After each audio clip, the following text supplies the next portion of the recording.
وہ بچے جو ہمارے چھوٹے بچے ہیں اور ابھی وہ بچے جو انشاءاللہ جن کو یہ جنم دیں گے, جو ہمارے پوٹینشیل پیرنٹس ہیں, وہ بچیاں جو میٹرک ایف اے میں پڑھتی ہیں, ایف ایس سی میں پڑھتی ہیں, جو بچے, ان سب کو یہ بات بتانے کی ضرورت ہے کہ خدا کے لیے جو غلطی ہم نے کی ہے تم نے وہ غلطی نہیں کرنی.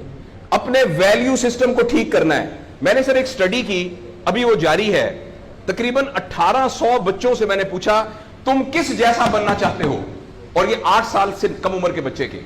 آپ یقین کریں بچوں نے جو کہا وہ یہ کہا میں میسی کی طرح بننا چاہتا ہوں جو فٹ بالر ہے, کسی نے کہا میں عاطف اسلم کی طرح بننا چاہتا ہوں, کسی نے انڈیا کے اداروں کا نام لیا, کسی نے نہیں کہا میں ابو بکر کی طرح بننا چاہتا ہوں, کسی نے نہیں کہا میں حضرت علی کی طرح بننا چاہتا ہوں, کسی نے نہیں کہا میں قائد اعظم کی طرح بننا چاہتا ہوں, کسی نے نہیں کہا میں عبدالستار ریدی کی طرح بننا چاہتا ہوں.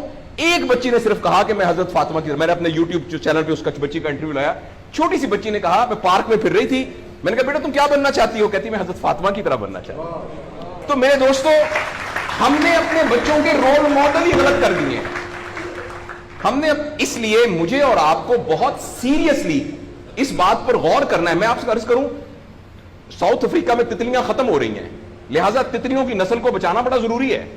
اچھا پانڈا ختم ہو رہا ہے, پانڈا کو بچانا بہت ضروری ہے. انسان پانڈا اور تتلیاں نہیں ہیں, انسان ختم نہیں ہو رہا ہے, انسان کا بچانا کوئی اتنا ضروری نہیں ہے, وہ پانڈا نہیں ہے. اس لیے اگر ہم اپنے بچوں کو یہ رول ماڈل نہیں دے سکتے تو مہربانی کر کے بچے نہ پیدا کریں. لیکن اگر ہم نے اپنی اولاد پیدا کرنی ہے تو وہ اولاد وہ پیدا کرنی پڑے گی اور اس کی وہ تربیت کرنی پڑے گی جن کا رول ماڈل وہ ہو جو حضرت عمر تھے, جو حضرت ابو بکر تھے, جو حضرت علی تھے, جو فاطمہ تھی, جو زینب تھی, جو خدیجہ تھی رضوان رضی اللہ عنہا. یہ ہمارے رول ماڈل ہمیں پیدا کرنے پڑیں گے, اور یہ تب ہوگا جب ہمارے اندر سے یہ دو چیزیں ختم ہوگی. نمبر 1, ہم پیسے کی بنیاد پر اپنے آپ کو بڑا نہ سمجھیں, اور دوسرا یہ کہ ہم فرد کو فرد کے لیے تیار نہ کریں, فرد کو معاشرے کے لیے تیار کریں. میرا بیٹا تو 1100 میں سے 1100 نمبر لے کے ڈاکٹر بن کے ایک جگہ پر اسسٹنٹ پروفیسر لگا ہوا ہے, معاشرے کو کیا فائدہ ہوا ہے؟ اور ہم میں سے آپ سوچیں کہ اللہ لوگ, عموماً ہم سب لوگ جب اللہ کا شکر ادا کرتے ہیں کہ یا اللہ تیرا شکر ہے, 3 مرلے کے مکان میں رہتے تھے, اب ماشاءاللہ کوٹھی ہے 2 کنال کے اندر, اور سائیکل پہ ابا جی جاتے ہوتے تھے, لیکن الحمدللہ ہمارے پاس اب 2-3 گاڑیاں ہیں, اور چھٹیاں تو سوال ہی پوادے کر جاندے ہوندے سی, کدے کدے گوڑ کھاندے سی, خراستے. اب ہم سارے بھوربن میں جاتے ہیں چھٹیاں گزارنے, کبھی کبھی انگلینڈ بھی جاتے ہیں. اللہ کا ہمارے اوپر بڑا کرم ہو گیا. اس غلط فہمی سے ہم اپنے آپ کو نکالیں. اللہ کا کرم یہ ہے کہ میری وجہ سے, جیسے انہوں نے ویڈیو دکھائی ہے کہ ہمارے یہاں کوئی بلڈ کا کچھ نہیں ہوتا تھا, شکر ہے میری وجہ سے یہ بلڈ والا کام شروع ہو گیا. میں ڈاکٹر ہوں, یہ والی سروس یہاں موجود نہیں تھی, اللہ کا شکر ہے کہ یہ والی سروس اب یہاں موجود ہو گئی ہے.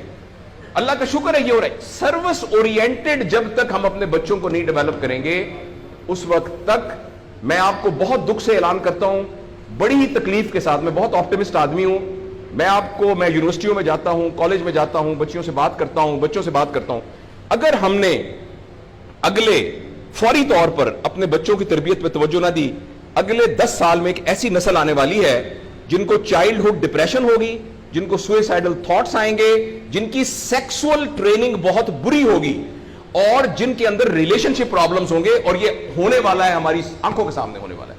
اگر آپ کے ہاتھ میں ایک موبائل ہے, آپ ابھی اپنا موبائل کھول کے فیس بک کھولے, جو پہلی 1.5 منٹ کی ویڈیو آئے گی اس میں ایک نیم برہنہ عورت ناچ رہی ہوگی.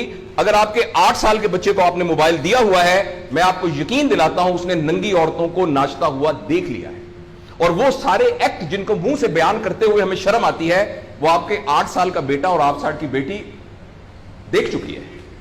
اس سارے میں ایز اے پیرنٹ ہماری بہت رسپانسبلٹی ہے کہ ہم اس میں انٹروین کریں اور ان کو فزیکل ٹائم دیں, اور ٹائم دے کے ہم یہ 2 چیزوں پر مینلی کام کریں.